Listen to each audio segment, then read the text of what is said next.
এটাই তো স্বার্থের সংসারে স্বার্থের সম্পর্ক। বাল্যকাল গেল হাসিতে খেলিতে, যৌবন কাল গেল রসে। আর যখন বয়স বাড়লো, যখন রোগ জ্বালা এলো শরীরে, তখন দেখছি হাতে সময় বড় কম। হ্যাঁ, তখন সংসারের স্বার্থপরগুলোকে চিনতে পারলাম। দেখবেন যত বয়স বাড়বে সংসারের স্বার্থপরগুলোকে চিনতে পারবেন। জয় রাধে মা। আমার কথাটা যদি খারাপ লাগে বিশ্বাস করুন, দুদিন যাক সব বুঝবেন। ছেলের কথাই বাবাকে চলতে হবে।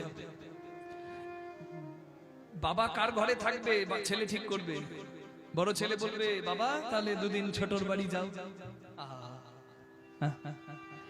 ছোট ছেলের বাড়িতে গেলে বৌমা বলবে নাতিকে, এই দাদুর সঙ্গে দিনরাত খেলা, যা পড়তে বস।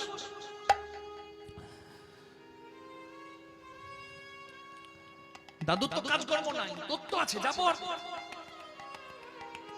চোখে জল পড়া ছাড়া উপায় নাই, বৌমার কথায় চুপ করে থাকতে হবে। ছোট ছেলে এসে রাগ দেখাবে, বাবা তুমি জীবনে কি করেছো? হাবলের বাবা মেন রোডের ধারে 2 বিঘে জায়গা কিনেছিল, আজ কোটি টাকার মালিক। তুমি কি করেছো জীবনটাতে? খেটেই মরছি আমরা। ছেলের কথা শুনে বাবার চোখে জল পড়লো, কিন্তু উপায় নাই। এই সংসারকে বললেও বুঝবে না,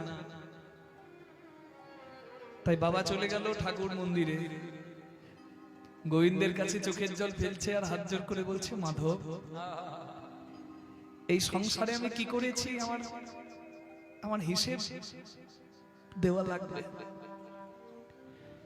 আর কেউ না জানুক, তুমি তো জানো। আমি মাথার ঘাম পায়ে ফেলে রক্ত জল করে ঘুমিয়ে না ঘুমিয়ে খেয়ে না খেয়ে কি করেছি।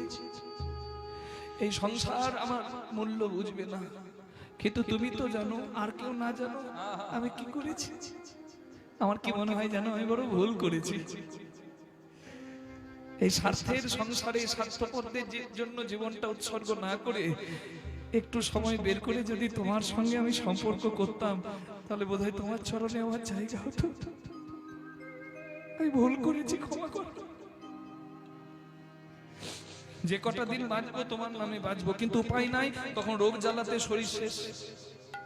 কত চতুরানন মুড়ি মুড়ি যাবত, কত চতুরানন মুড়ি মুড়ি যাবত, না তুয়া আদি অবসানা। হে মাধব না তুয়া আদি অবসানা। তোহে জনমি পুন তোহে সমাবত, তোহে জনমি পুনঃ তোহে সমাবতা। সাগর লহরি সমানা।